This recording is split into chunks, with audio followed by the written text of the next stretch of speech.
Carnegie Hall in New York City, the home of the world's greatest musical events.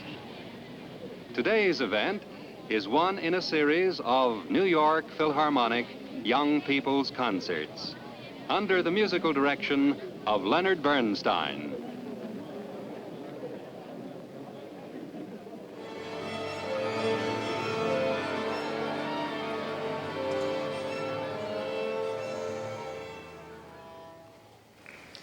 And here is Mr. Bernstein.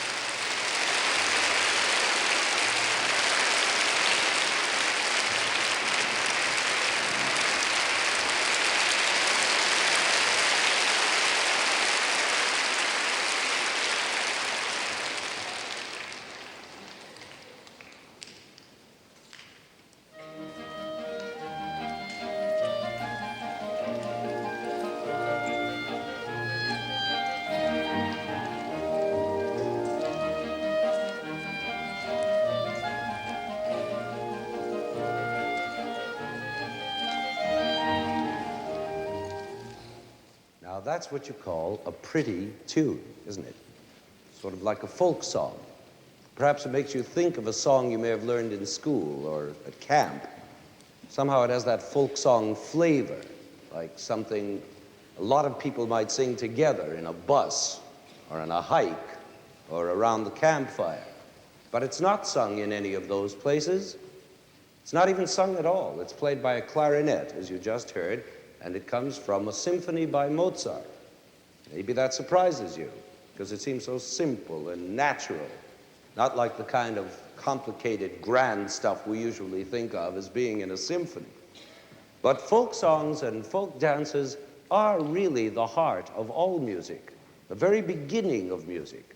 And you'd be amazed at how much of the big, complicated concert music we hear grows right out of them.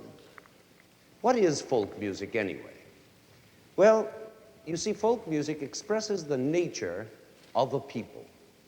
You can almost always tell something about a certain people simply by listening to their folk songs.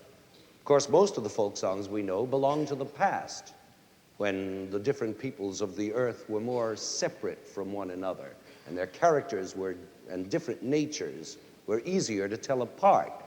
Now, sometimes these folk songs reflect the climate of a certain country, or they may tell us something about the geography of a country, or even they may tell us something about what the people do mostly, like being shepherds or cowboys or miners or whatever. But most important of all, folk songs reflect the rhythms and accents and speeds of the way people talk, the way a particular people talks. In other words, their language, especially the language of their poetry, sort of grows into musical sounds.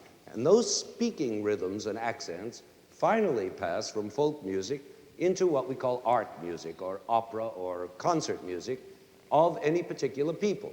And that's what makes Tchaikovsky sound Russian, or what makes Verdi sound Italian, or what makes Gershwin sound American. It all comes from the folk music, which in turn comes first of all from the way we speak. And that's the important thing we have to learn about today. For instance, take a Hungarian folk song. It begins like this.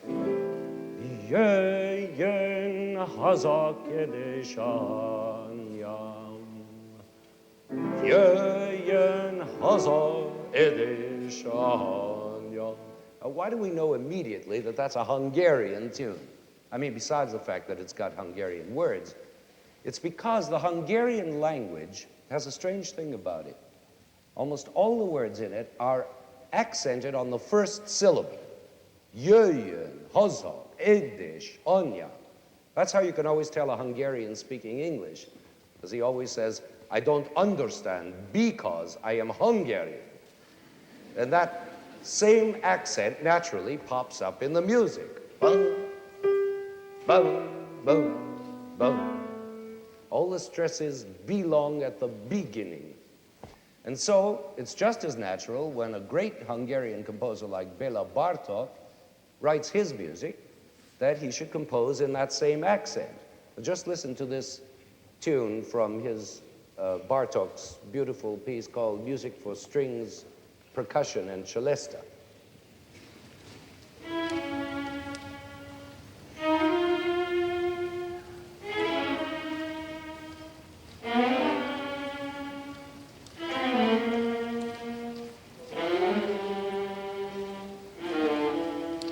You see how that tune is like a string of words in a sentence, each one with a big accent at the beginning on the first syllable. And that's not even folk music anymore. It's already moved into the concert hall. But the same thing is true of all music. It grows out of people's folk music, which first grew out of their language. Look at French, for instance. French is a language that has almost no strong accents at all. Almost every syllable in it is equal, not in length, but in stress, in accent. Like, permettez-moi de vous présenter Monsieur Bernstein. Now, the minute you hear somebody say, permettez-moi de vous présenter Monsieur Bernstein, then you know he's no Frenchman. All the syllables have to be alike in stress. And these equal stresses show up just as clearly in French folk music. You know this charming French folk song.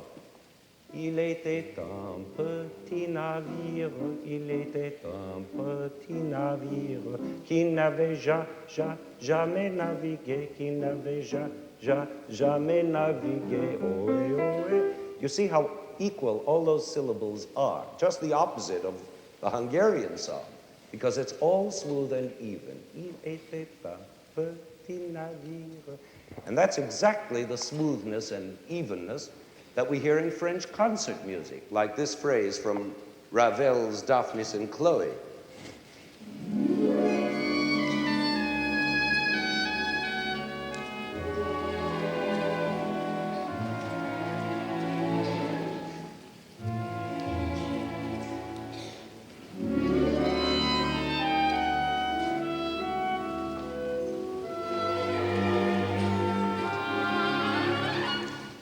All smooth.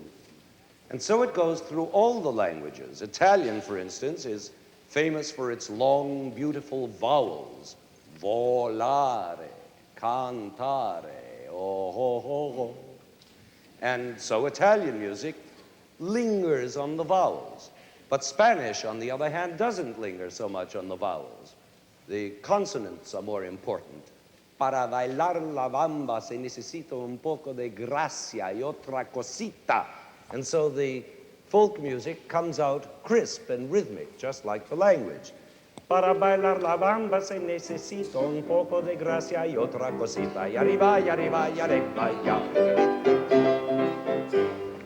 And German, of course, is a very heavy language with long words and long combinations of sounds. Like, soll ich schlürfen, untertauschen, süßen Düften mich verrauschen. And so German music tends to be heavier and longer and more, well, self-important than, say, French or Spanish music. And as for English, well, that depends on what kind of English you're talking about. English is one thing. And the folk songs from England are unmistakable, tripping and light and quick with the tongue, just the way the British speak, like this one. As I was going to Strawberry Fair, singing, singing, buttercups and daisies, I met a lady taking her where for dee. Her eyes were blue and gold in her hair as we were going to Strawberry Fair. Rifle, rifle, foddle, riddle, rido, rifle, rifle, foddle, riddle, dee. Now, well, what kind of English is this? And when I die, you can bury me beneath the western sky. What is that? On the lone prairie. What kind of English is that? Huh? American, but what kind of American? Western, right, cowboy. And you see how different the music is, too, how lazy and drawling, completely different from the British. And just as different is the English of New York City, with its slapdash syncopations and its kind of tough charm. I got the horse right here, the name's Paul Revere. That has another kind of English, and so it's another kind of music. Well, all this is fascinating, but it still doesn't explain that Mozart tune we started with, which is easily explained. It's the middle part of the minuet, or the third movement of Mozart's symphony in E flat. And the thing that makes that tune so enchanting is not that it's a folk tune, but that it's like a folk tune, an Austrian one this time. The melody has all the creamy sweetness of Austrian speech. And what's more, in the first part of the minuet, you will also hear some of those Tyrolean hoop-tsa-tsas, you know, those thigh-slapping things that you get in the mountainous music of Austria. Bing, bing, dum, makes that folk music so famous. And so now, here is that whole minuet now, real highbrow concert music by Mozart, which could never have been written if the simple Austrian folk music hadn't come first.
Now we're going to take a big jump from Austria all the way to Mexico.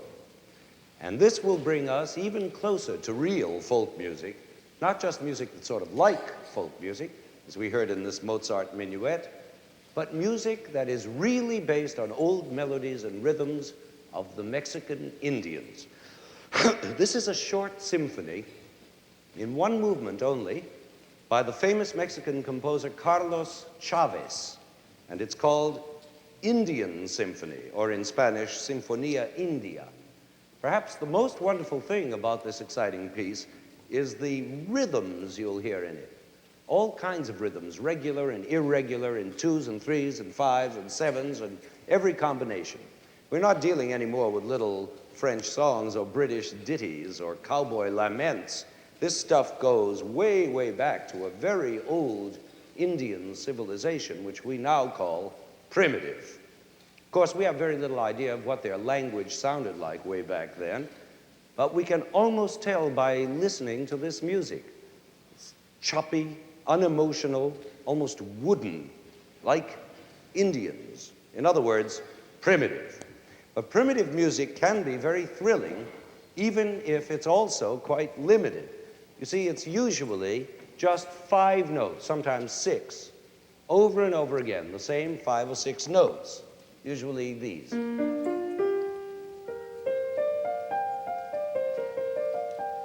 I'm sure you've heard all kinds of folk music from all over the world that use those 5 notes.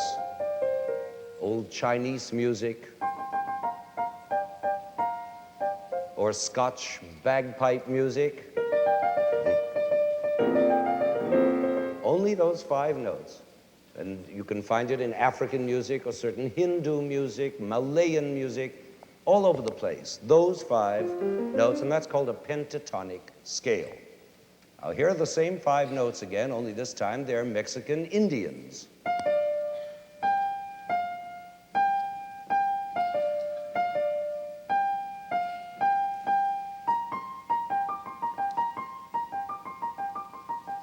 Now, that's the first theme from this Indian symphony we're going to hear. And at first you might just say, so what? How boring to have to listen to the same 5 notes all the time, never changing. But that's just the wonderful part, that Chavez takes these simple primitive scales and makes them not just interesting, but so exciting you want to jump out of your seat. And he does it through his imagination, by the way he puts the notes together, and by the marvelous rhythms he uses, like this section at the beginning.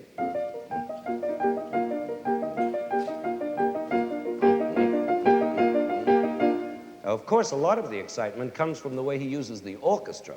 He has a whole gang of Indian drums and rattles and strings and things like this.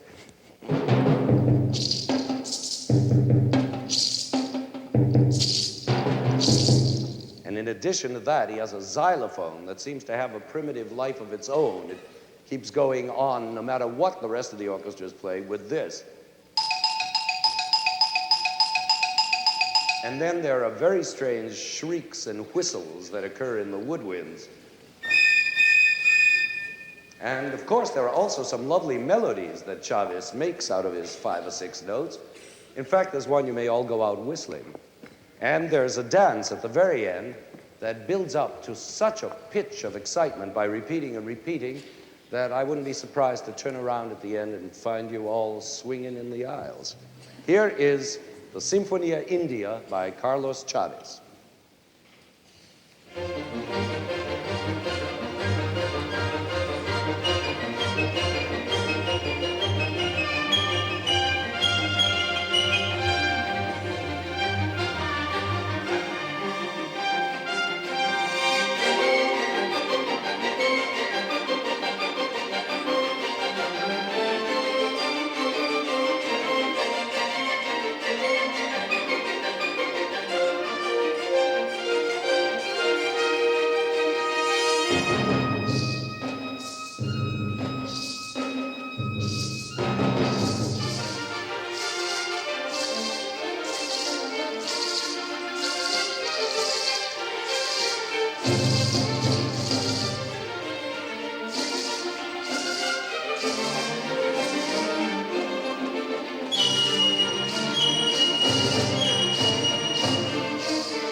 That is a thriller, isn't it? Well, so far, we have heard a Mozart minuet that is not folk music, but has a family resemblance to it, let's say, and a Mexican symphony that uses real folk music, rhythms and notes, but no actual folk melodies. See, Chavez wrote all those tunes himself. But now, at last, we're going to hear real folk songs, preserved just as fresh as the day they were born in that ancient region of France called the Auvergne. Now, even the language they're sung in is the same old dialect, part French, part Spanish, part who knows what, that the shepherds and peasants spoke up there in those mountains centuries ago. These songs from the Auvergne have been collected for almost 40 years by a French composer named Canteloube, who has a special passion for the folk music of his country. And it was arranged orchestra accompaniments for the songs that are almost as beautiful and touching as the folk songs themselves. And now I have the great pleasure of presenting to you Miss Marnie Nixon, a beautiful young soprano, who will sing 3 of these songs for you.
That last song was a love song sung by a young farm girl to her lover.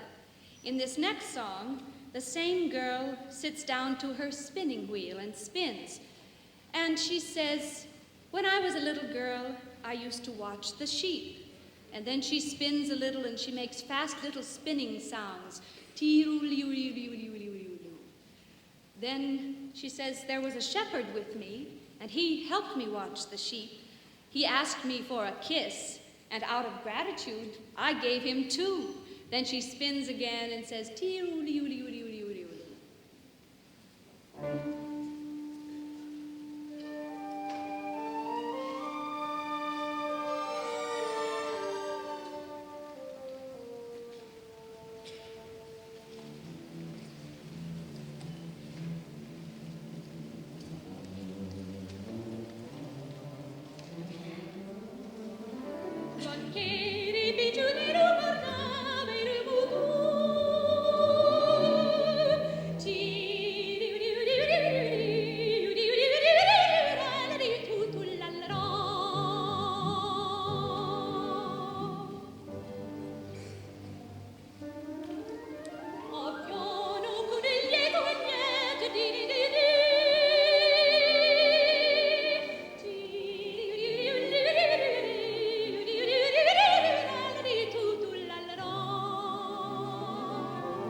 And the last song is a bit of carefree philosophy. It says, unhappy is the man who has a woman. Unhappy is the man who doesn't have a woman. And he who has a woman doesn't want one, and he who doesn't have one wants one.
And now, we're going to hear a marvelous piece to finish the program with that sums up all the things we've been talking about. A piece with folk spirit, like the Mozart Minuet, and folkish material like the Chavez Symphony, but also with real folk tunes quoted as exactly as those folk songs of the Auvergne that we just heard. This time it's an American piece by a salty old Yankee named Charles Ives, who lived up to his death a few years ago in Danbury, Connecticut. He was one of the first American composers to use folk songs and folk dances in his concert music. It was his way of being American, to take marching tunes and hymns and patriotic songs and popular country fiddle music and develop them all together into big symphonic works. Now, the piece we're going to hear is the last movement of his Second Symphony, and before it's finished, you will have heard tunes that sound like barn dance music and tunes that sound like Stephen Foster melodies, like Swanee River, and tunes that sound like fife and drum music. But more than all this, you will also have heard real barn dance tunes, like Turkey in the Straw, which you all know, and real folk songs such as Long, Long Ago. You know that one? And a real Stephen Foster tune called the Camptown Races. You know that one. And a real bugle call, Reveille. And to top it all off, a long quotation from that grand old American tune, Columbia, the Gem of the Ocean, which I guess you know too. It all adds up to a rousing sort of jamboree, like a 4th of July celebration, finished off at the very end by a wild yelp of laughter by the whole orchestra, made by playing a chord of all the notes in the rainbow at once, like this. That's the finish. It's as if to say, wow! It's a perfect piece for ending this series of programs, which have been very exciting for us to present to you. We hope you found them exciting too, and we're happy to say we'll be back with you for another series next year. And now,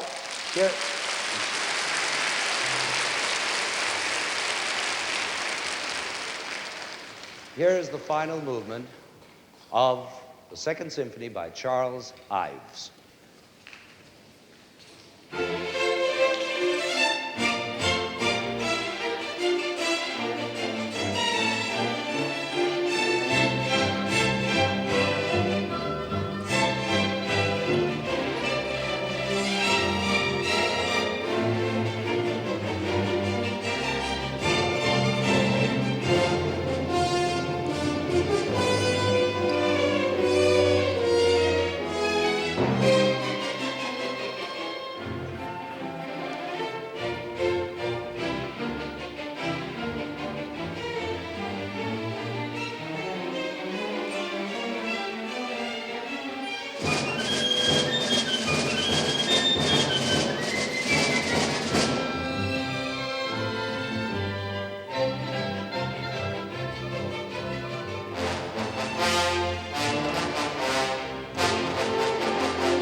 Carnegie Hall, another in the New York Philharmonic Young People's Concerts, under the musical direction of Leonard Bernstein.